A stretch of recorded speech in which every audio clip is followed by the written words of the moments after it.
Josué, capítulo 2. Então Josué, filho de Num, enviou secretamente de Sitim 2 espias e lhes disse: Vão examinar a terra, especialmente Jericó. Eles foram e entraram na casa de uma prostituta chamada Raabe, e ali passaram a noite. Contudo, o rei de Jericó foi avisado.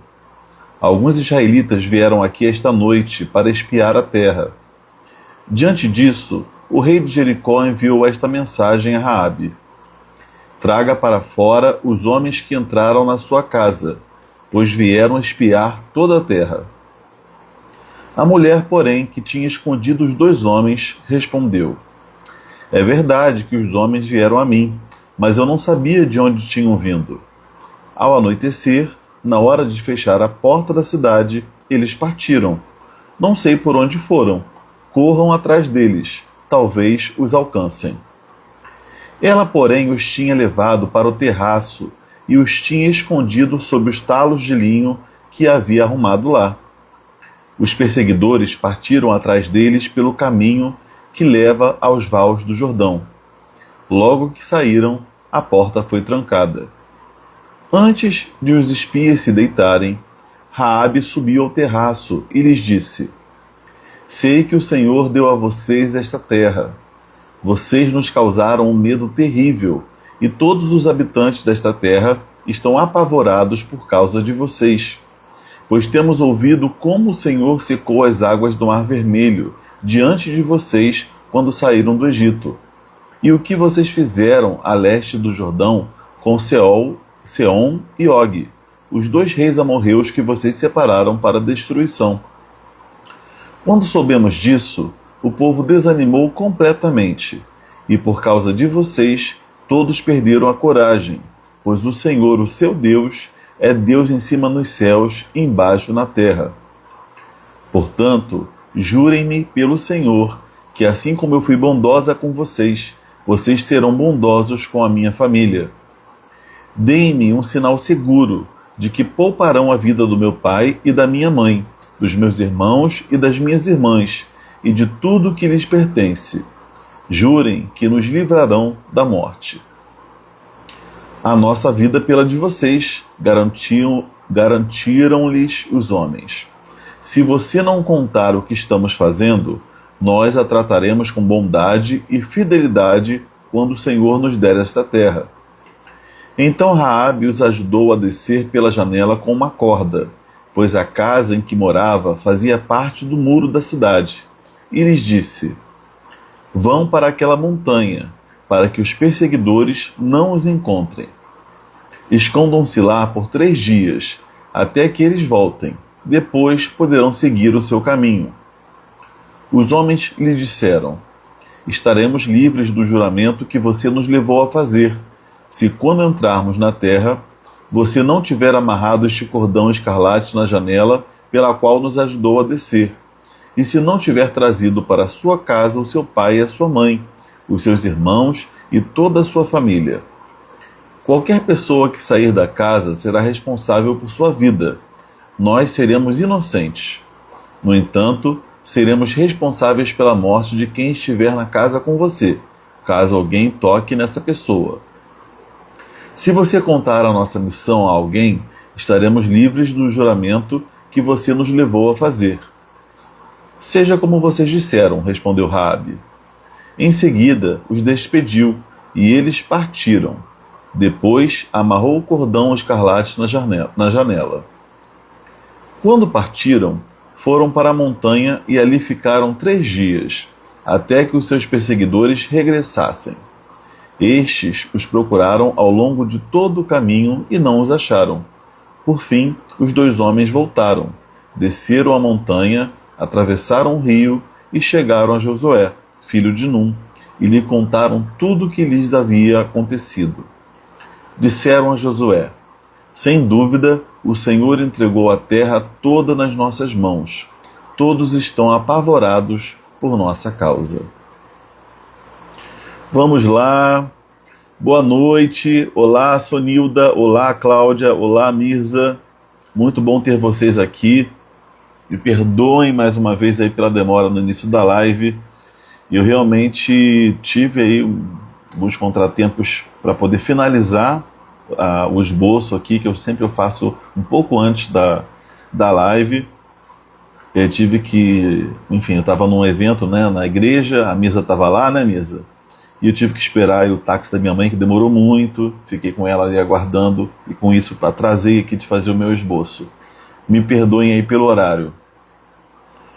Vamos lá, hoje estamos falando sobre Josué capítulo 2, que é um texto maravilhoso que fala sobre o envio de espias por Josué à cidade-estado de Jericó e também essa personagem nova, né, que é Raabe, essa mulher que foi usada por Deus aqui para proteger a vida desses espias.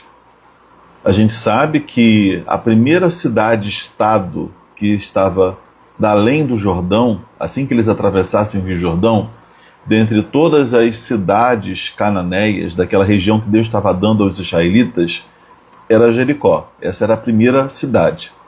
E por que eu estou falando cidade-estado? Cidade-estado é esse conceito de um território menor, do tamanho de uma cidade, né, digamos assim, porém que tinha o seu próprio rei, tinha a sua própria, o seu próprio governo, né, a sua população, seus usos e costumes. Alguns costumes eram próprios de todos os cananeus, de todas as pessoas que habitavam aquela região, mas tinha também as peculiaridades de cada cidade-estado que estavam naquele território. Então, eles tinham que praticamente enfrentar mini-nações, né, para poder conquistarem a terra que Deus tinha prometido. Então, estrategicamente, Josué, que era um comandante militar e agora líder de todos os israelitas após a morte de Moisés, ele envia 2 espias que se infiltrariam na cidade a fim de obter informações que fossem úteis para quando eles então decidissem entrar na cidade e tomar a cidade para si. Era uma missão muito arriscada, né? Porque eles estavam lidando com um lugar novo, eles não sabiam detalhes desse povo, dessa cidade. Era uma cidade fortificada, Jericó. Jericó tinha muros altos, muros duplos, né? Muitos até consideram Jericó como um forte, né, devido aos seus muros imponentes. Então eles tinham aí alguns obstáculos, né? Tinha o obstáculo do desconhecido, tinha o obstáculo dos muros altos. É claro que aqueles 2 espias infiltrados, eles entraram normalmente pelos portões da cidade que estavam abertos. Porém, se um exército se aproximasse, aqueles portões seriam fechados, eles teriam que lidar então com os muros da cidade. Então a gente vê que é uma missão aí desafiadora. E esses espias, eles entram no território ali de Jericó e eles vão se abrigar na casa de uma prostituta chamada Raabe. E essa casa de Raabe, ela tem ali um lugar estratégico, né? Ela tem várias situações que a tornam muito estratégica. Primeiro porque possivelmente essa casa de Raabe, essa casa dessa prostituta, ela também funcionasse como uma pousada. Muitos estudiosos entendem que essa casa também era casa onde estrangeiros, viajantes, né, poderiam se abrigar. Então já era um local para esse fim. Além disso, por ser a casa de uma prostituta e muito visitada por homens, seria um local de disfarce também, né? Porque eles poderiam estar ali sem haver maiores desconfianças, né? Porque já era comum o trânsito, né? A entrada e saída de homens daquele local. Além disso, eles estarem num lugar movimentado, né, e frequentado por homens diversos, isso poderia favorecer também a obtenção de informações valiosas que seriam posteriormente usadas na conquista da cidade. Então, possivelmente, escolherem a casa de Raabe como um local provisório, né, de esconderijo, de abrigo nessa missão de espionagem, tinha essas vantagens. E essa casa ela ficava, a gente vai ver ao longo do capítulo, né, que essa casa ela vai ficar junto aos muros da cidade. E como é que seria uma casa junto aos muros da cidade? Muitos arqueólogos, muitos estudiosos vão afirmar o seguinte, que esses muros eles eram duplos e que entre um muro e outro, em alguns trechos haviam construções de casas. E essa seria uma das casas que estariam entre os muros da cidade, porém numa posição um pouco mais elevada, como se entre um muro e outro houvesse um terraço e ali houvesse a construção de algumas casas. Tá? Então ela estava numa posição muito estratégica, o que também torna essa casa aí interessante para esses espias. Só que eles se escondem nessa casa e de alguma maneira, exatamente, Cláudia, eram bem largos. Né? E não só por serem dois muros, mas cada um dos muros era bem largo mesmo, eram imponentes, né? Tanto que Jericó muitas vezes é tratada como uma fortaleza. Só que eles estavam ali escondidos e de alguma maneira vazou a informação de que eles estavam abrigados na casa de Raabe. Então o rei ele envia a seguinte mensagem, né, através de oficiais, de pessoas ali do exército: traga para fora os homens que entraram na sua casa, pois vieram espiar toda a terra. Então olha a situação. Eles poderiam chegar, né, entrando, quebrando tudo, vasculhando o local, porém há essa ordem para que Raabe coloque para fora os homens que ali estavam hospedados. E Raabe diz: não, realmente hospedaram homens aqui, esses homens que vocês estão falando passaram por aqui, porém eles já foram embora, né, de noite, antes que os portões da cidade fossem fechados, eles já foram embora, então corram, porque talvez vocês consigam alcançar eles.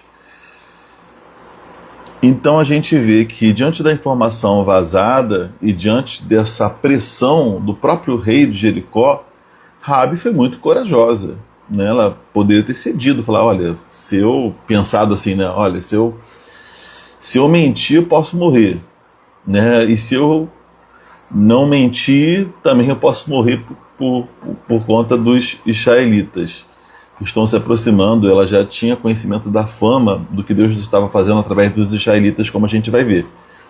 Então, só que ela tinha que tomar uma decisão. Ou ela protegia a sua vida pelas vias do seu próprio rei, ou ela enfrentava essa oposição inicial e acreditava que Deus dos israelitas iria dar livramento a ela também. Foi o que ela fez. Então a gente vê que ela enfrenta o perigo, ela enfrenta esse risco de morte, de ser taxada como uma traidora, com fé. Né? Isso mostra que o temor a Deus que ela tinha era maior do que o temor que ela tinha ao rei da sua cidade-estado. Ok?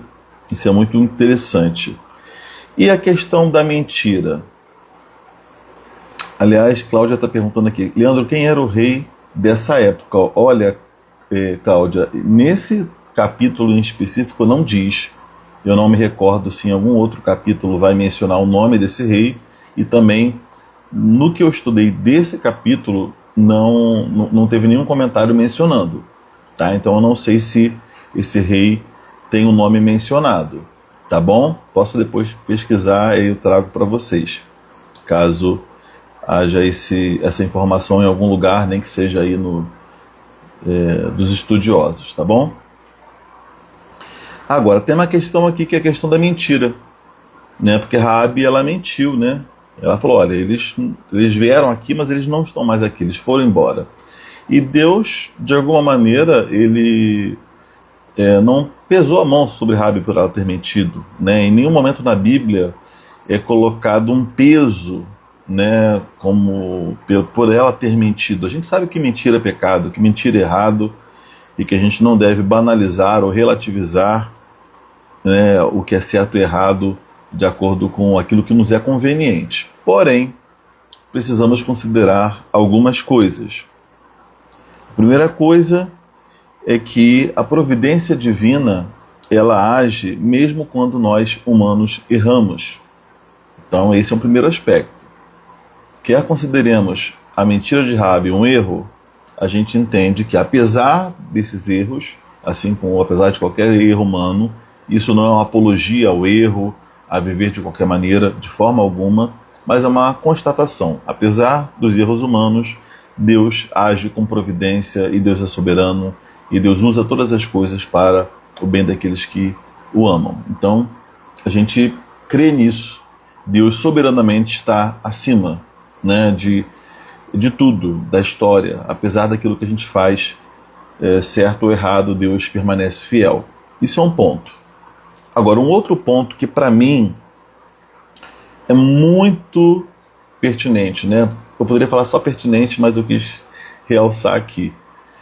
É que talvez essa mentira de Rabi possa ser considerada uma exceção, né? Assim como a gente entende que num contexto de guerra uma pessoa pode matar outra para defender vidas, num contexto de guerra, e biblicamente há essa possibilidade, né? Quando os 10 mandamentos, né, Deus fala não matarás, ele não está falando de qualquer matar, ele está falando de assassinar.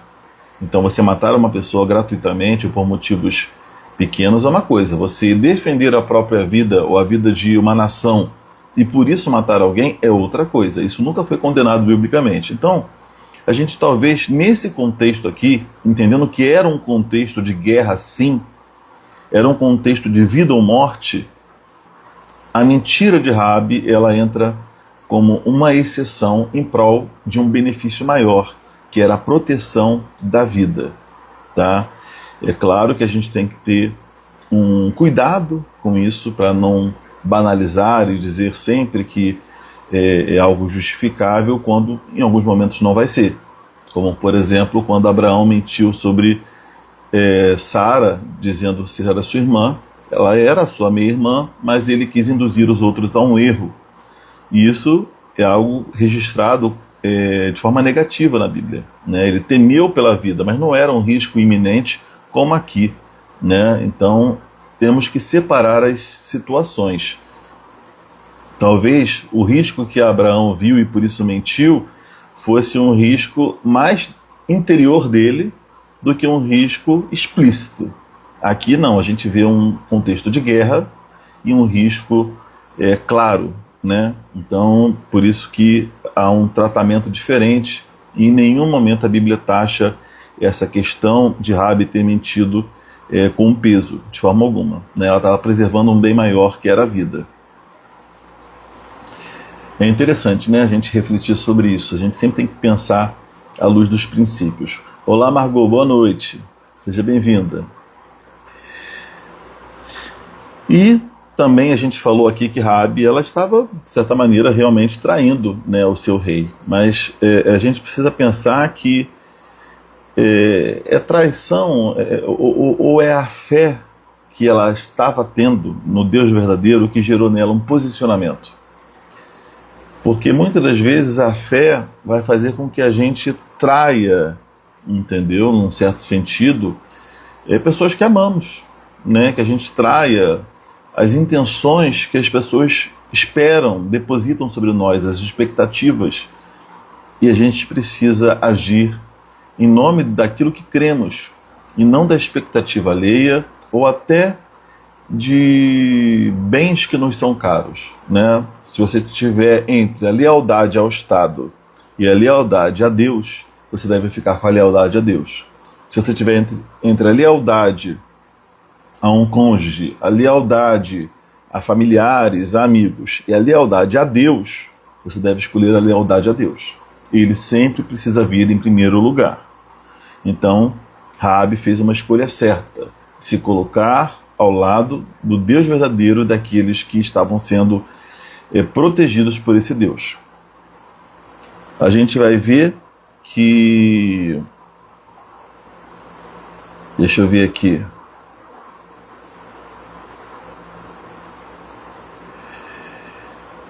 A gente vai ver então que ela esconde esses espias logo depois que os mensageiros do rei vão embora, né, vão tentar achar esses espias em outro lugar. Eles acreditam na palavra de Raabe. Provavelmente ela nunca tenha dado motivo para desconfiarem dela.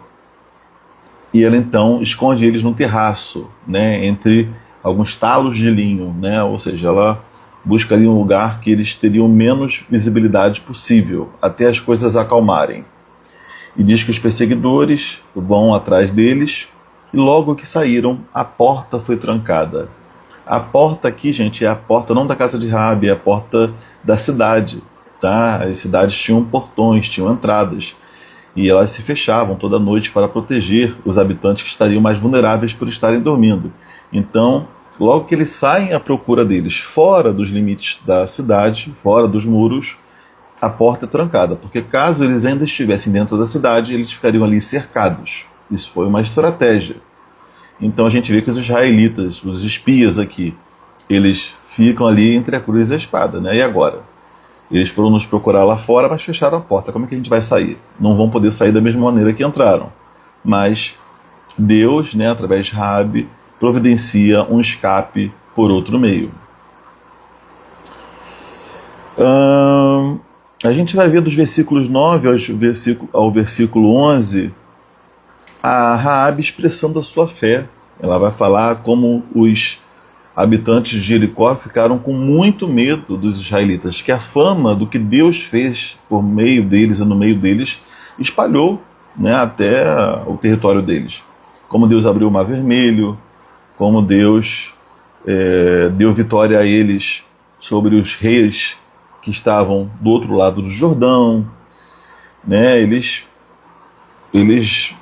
tomaram conhecimento disso, e ela falou: olha, eu tenho certeza que o Senhor, o seu Deus, é Deus em cima dos céus e embaixo na terra. Ela, de ouvir esses relatos, ela creu em Deus, e isso encheu o coração dela de temor, né? O povo ficou com medo dos israelitas, mas ela creu que o Deus dos israelitas era um Deus verdadeiro. Então, assim, a gente vê como é que o nosso testemunho pode impactar vidas e para além de limites que conhecemos. A gente não faz ideia de onde nosso testemunho pode chegar e de que maneira a nossa vida pode impactar a vida de outras pessoas. Né? Impactou a vida de Raabe. Então, a gente está falando aqui da salvação dos espias, no sentido deles serem protegidos. A gente está falando de uma salvação física, né? Mas a gente está vendo aqui a salvação de Raabe. Raabe crendo no Deus verdadeiro e por isso se deixando ser usada por Deus. Quando a gente crê de verdade, tem uma fé verdadeira, a gente passa a ser usado por Deus. A gente passa a se importar com as causas que Deus se importa. A gente passa a ser cooperador nesse plano maior, nessa história maior que Deus está escrevendo. E é muito bonito a gente ver essa fé verdadeira de Raabe. E porque ela teve essa fé verdadeira, ela obteve credibilidade por conta dos espias. Ela faz um trato com eles, né, faz um acordo para que a vida dela e a vida dos seus familiares fosse poupada assim que eles invadissem a terra, invadissem a cidade. E eles aceitam. E eles falam o seguinte: a nossa vida pela de vocês, se algo acontecer a vocês, já que estamos firmando esse acordo. Olha, para um israelita oferecer a sua vida por um estrangeiro que não era israelita, é porque ele de fato tinha visto uma fé verdadeira nesse outro. Porque esse outro já estava sendo considerado parte da nação israelita. Então é muito bonito a gente ver esse pacto a partir da fé, né? A fé que nos une a propósitos, une pessoas diferentes. Raabe era uma prostituta, Raabe era uma mulher estrangeira, tinha tudo para não haver acordo nenhum, mas a fé uniu diferentes. A fé transformou e salvou a vida tanto de israelitas quanto daqueles estrangeiros, né, da casa de Raabe, que creram, que se esconderam na sua casa.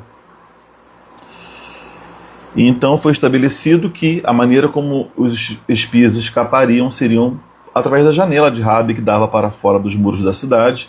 Eles desceriam através de uma corda. É muito interessante isso. Os espias combinam com ela o seguinte: olha, você vai colocar uma corda vermelha, um laço vermelho na sua janela para identificar essa janela. Assim, quando a gente entrar na cidade, a gente não vai atacar quem estiver na sua casa. As pessoas do exército, né, israelita, que vão entrar, vão chegar chegando, vão olhar ali, vão falar, ali é a casa de Raabe. Nada pode ser feito com quem estiver lá. Então, olha, coloca todos os seus parentes dentro da sua casa, porque ninguém que estiver na sua casa será tocado. Isso nos fala muito de um episódio lá no Egito, né? Quando a morte aos primogênitos, né? O anjo da morte passou pelas casas dos egípcios e matou os primogênitos, mas na casa dos hebreus, dos israelitas, né? Onde havia o sangue do cordeiro em vermelho também, a morte não chegou. Então a gente vê que assim como aquele sinal vermelho protegeu os hebreus da praga no Egito, assim também o cordão vermelho protegeria Raabe e sua família da morte, né, da guerra. E a gente sabe que esse sangue vermelho representa o sangue de Jesus sobre as nossas vidas, que nos livra da morte eterna, que nos livra do juízo de Deus, que nos guarda, protege a nós e aquele que nós amamos, aqueles nós mais próximos, que acabam por seguir o nosso exemplo e buscam ao Senhor, né? Nós e nossa casa serviremos ao Senhor. Então, mostra como a salvação chega a uma casa pela fé, né? E pelo sangue do Cordeiro que está sobre nós. A gente vai ver que esses espias, então, eles ficam, por orientação de Raabe, ficam escondidos na montanha, eles saem, eles descem, mas eles não vão atravessar o Jordão imediatamente, porque tinha gente fora dos limites ali de Jericó, atrás deles. Então eles vão ficar 3 dias na montanha escondidos e esperando então os mensageiros do rei que foram atrás deles retornarem para a cidade, e aí sim, eles retornando, eles poderiam voltar ao encontro de Josué e relatar tudo o que viram e o que viveram. Um outro comentário que eu gosto de fazer, que eu queria fazer, porque essa coisa deles ficarem escondidos na montanha 3 dias. Montanha na Bíblia sempre muitas vezes é colocado como esse lugar de proximidade com Deus, né? Esse lugar de refúgio em Deus, de oração, de solitude, de encontro com Deus, também de dedicação, consagração, né? E 3 dias muitas vezes é colocado como um período de resignação e espera pela vitória completa da parte de Deus.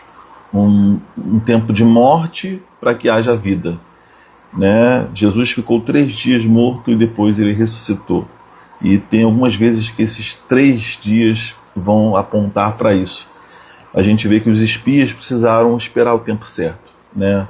Se refugiarem em Deus e com estratégia aguardarem o livramento completo, a vitória completa da parte de Deus. Precisamos crer que a morte não é o fim. O momento em que a gente está abrigado e quieto, esperando a poeira baixar, não é o fim. Mas Deus, no tempo oportuno, Ele nos traz de volta à vida, Ele nos dá a vitória completa, Ele aperfeiçoa aquilo que Ele começou em nossas vidas. Por fim, no versículo 24, diz o seguinte: disseram a Josué, os espias, tá? Sem dúvida, o Senhor entregou a terra toda nas nossas mãos. Todos estão apavorados por nossa causa.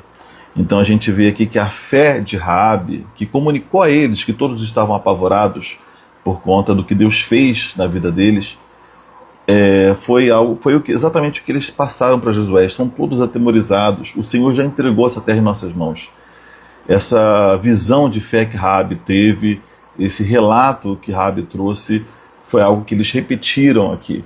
Então a nossa fé, ela também pode animar outras pessoas, pode lembrar aos outros de como Deus é poderoso, de como Deus agiu no passado e age ainda no presente e agirá no futuro, de como Deus ele está no controle das situações, né? E a gente precisa se animar uns aos outros, né? A gente já viu lá atrás, quando uma primeira leva de espias, né, enviados por Moisés, foi ver a terra prometida, muitos trouxeram um relatório negativo e apenas Josué e Caleb trouxeram um relatório de fé, né, positivo. E aqui novamente a gente vê, mas esses espias aqui, os dois que foram, voltaram com um relatório positivo de fé. E Raabe foi parte disso aqui. Então precisamos alimentar uns aos outros, incentivar uns aos outros através da nossa fé. O nosso olhar sobre as situações, sobre os desafios, ainda que sejam grandes e desafiadores, eles são fundamentais para a nossa vitória, e que você tenha um olhar de fé diante das suas situações, e assim você possa animar o seu exército para conquistar, possuir, e você mesmo se anime para viver os planos do Senhor.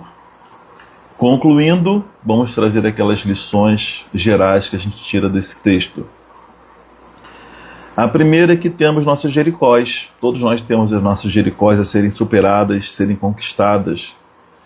E para que a gente conquiste as nossas Jericós, os nossos gigantes, os nossos obstáculos, é necessário que a gente use a nossa fé. Que a nossa fé seja verdadeira, seja ativa e não apenas formal. A gente vê também através desse texto que Deus usa os improváveis e Ele salva os improváveis. O Evangelho não é para as pessoas perfeitas. Raabe era uma prostituta. O Evangelho não é para pessoas que já estão moralmente dentro de um padrão aceitável, dentro da igreja ou até mesmo dentro da sociedade. Não. O Evangelho é para todo tipo de pessoas, de todos os lugares, de todos os jeitos, com toda a sua história, seja ela qual for. O Evangelho ele restaura pessoas, ele usa essas pessoas improváveis, que ninguém dá nada por elas, como realmente vozes de guerra e de libertação para outras. Nós precisamos crer que Deus nos usa, apesar de sermos muitas das vezes improváveis na nossa família, na sociedade, e Deus usa outros. Que a gente tenha esse olhar de misericórdia para com aqueles que são rejeitados socialmente ou são vistos de uma maneira muito negativa ou específica, restritiva, que a gente possa crer que Deus ele usa quem Ele quer, porque é Deus que faz no final das contas. E como é bom a gente ver a salvação chegando a pessoas improváveis. Não vamos limitar quem Deus pode salvar, quem Deus pode usar, porque Deus salva quem Ele quer, Ele usa quem Ele quer. Não vamos nos limitar, nem colocar nossos preconceitos para falar mais alto. Deus, Ele não faz acepção de pessoas. Todo tipo de pessoas Deus alcança e Deus usa e Deus faz. É claro que pessoas que têm uma trajetória muito afastadas daquele padrão e daquelas virtudes que a fé bíblica nos apresenta, elas vão ter um caminho de santificação, elas vão ter um caminho de restauração da sua vida e de mudança de mentalidade e de conduta. Porém, isso é uma obra do Espírito Santo, não é uma condição para elas serem salvas ou serem até usadas por Deus. Há um processo, há uma maneira de Deus agir e fazer na vida de cada um. Precisamos respeitar, entender e crer que se uma pessoa ouve o Evangelho e crê, o restante o Espírito Santo vai fazer com o tempo. Quem somos nós para dizer que alguém não pode ser usado por Deus só porque não se encaixa dentro dos padrões que nós, na nossa religiosidade, esperamos. Deus usa e faz o que Ele quer com quem Ele quer. E na nossa sociedade hoje, a gente precisa quebrar alguns tabus, crendo que Deus quer salvar a muitos e vai usar improváveis para realizar os seus propósitos. A esses, Deus também dará o aperfeiçoamento, a santificação, a mudança, no tempo dele, da forma dele, progressivamente. Mas não vamos nós colocar limites para quem Deus quer salvar e usar nesse tempo. A lógica de Deus é fora dos nossos padrões, com certeza, totalmente fora, né? A gente tem que sair da caixinha e deixar Deus fazer e usar. Que bom que te emocionou, Misa. Também me emociona bastante. Outra conclusão é que uma fé verdadeira, ela salva, né? Ela salva pessoas, salva países, ela salva muita gente. Ela destrói barreiras, ela muda a história. Uma fé verdadeira muda tudo. Ela é poderosa, porque quando a gente se coloca como instrumentos nas mãos de Deus, nós não temos noção do que Deus vai fazer através de nós. Nós não temos noção do que as nossas palavras e atitudes vão impactar a vida de outros, ou até das situações em que Deus vai nos colocar e nos usar. Porque talvez Raabe não imaginasse que aquela fé que já estava no coração dela, por conta do que ela ouvia acerca dos israelitas e do Deus deles, ela não imaginaria talvez que ela se visse aqui sendo central, uma peça-chave para a vitória dos israelitas nessa batalha contra Jericó. Um detalhe muito interessante sobre Raabe, que Raabe ela foi bisavó do rei Davi. Para quem não sabe, né, ela foi mãe de Boaz, que casou com Ruth, e ela se casou, né, com um israelita da tribo de Judá, e ela veio a ser, né, a bisavó de Davi. E ela consta na genealogia de Jesus, ela é uma ancestral de Jesus. Gente, que honra, né? E que improvável, né? Uma mulher prostituta estrangeira estar na genealogia do nosso Salvador, na genealogia de Jesus. Isso é para quebrar qualquer tipo de paradigma, né, de regra, de expectativa religiosa, humana. Deus, ele faz essas coisas, né? Raabe foi uma mulher usada por Deus. E por que ela foi usada por Deus? A história dela nunca mais foi a mesma. Não importa o seu passado, não importa aquilo que você fez, e nem as suas fraquezas, né, as suas lutas. Porque quando Deus está na sua vida, Deus faz novas todas as coisas, e Deus, ele escreve uma nova história, apesar de nós. E Deus simplesmente escreveu uma história completamente nova na vida de Raabe por conta da sua fé e obediência. A gente vê nesse texto também que o escape dos espias se deu através de uma corda, né? Que foi jogada ali pela janela de Raabe, que deu para fora dos muros, ou seja, onde só se via pedras, Deus fez um escape. Às vezes a gente não enxerga o escape de Deus porque a gente só está vendo um lado da história, a gente só está vendo uma perspectiva humana. Só estou vendo pedras aqui, mas Deus tem um escape para nós, onde a gente só vê pedras. A gente crê, à luz de todo o Evangelho, de toda a palavra de Deus, que Cristo é esse lugar seguro, onde nós nos refugiamos e no qual estamos seguros, né? Assim como eu também fiz esse paralelo da casa de Raabe e da moradia dos hebreus na Páscoa no Egito, e o sangue do Cordeiro os protegeram. A gente crê que Cristo é esse lugar seguro que nos protege da morte, que nos salva, que nos livra. E assim como Cristo é esse lugar seguro, nós precisamos também ser lugar seguro para outros. Esse texto também mostra isso. Nós precisamos ser esse abrigo para as pessoas que estão sendo perseguidas, que estão sendo ameaçadas e vão encontrar em nós, em Cristo, no Cristo que habita em nós, vão encontrar um lugar de segurança, de abrigo existencial.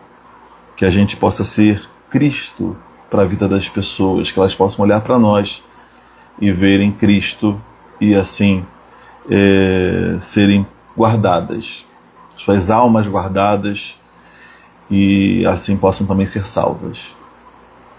Por fim, o último ponto da conclusão do texto é que a fé de Raabe, ela avivou a fé daqueles espias e que assim ela também, a fé dela possa avivar a nossa fé, essa história linda possa avivar a nossa fé e também e que a nossa fé possa avivar a fé de outros, que a gente possa ser esse meio, esse canal para que mais pessoas creiam e sejam edificadas. A gente não viu ainda nesse capítulo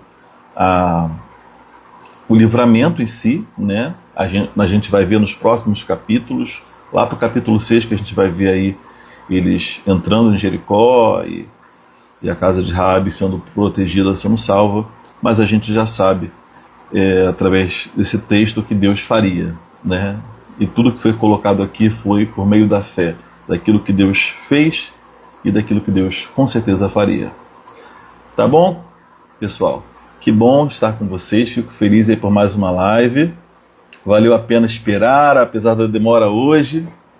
Que bom, né? Um capítulo lindo, né? Inspirador mesmo. Obrigado. Se alguém tiver mais algum comentário, alguma coisa para falar, pode falar. Olá, Débora. Ou então a gente encerra a live por aqui. E muito bom estar com vocês, né? Eu gosto muito, eu também sou muito edificado. A palavra de Deus, ela mexe muito com a gente, né? É maravilhosa. Vamos encerrar então por hoje. Vamos guardar essa palavra no coração e que vocês tenham aí um restante de segunda maravilhoso, um restante de semana também abençoado por Deus. Amanhã estaremos juntos às 10 horas. Eu aguardo todas vocês, todos vocês. Verdade, queridas. Deus abençoe. Tchau.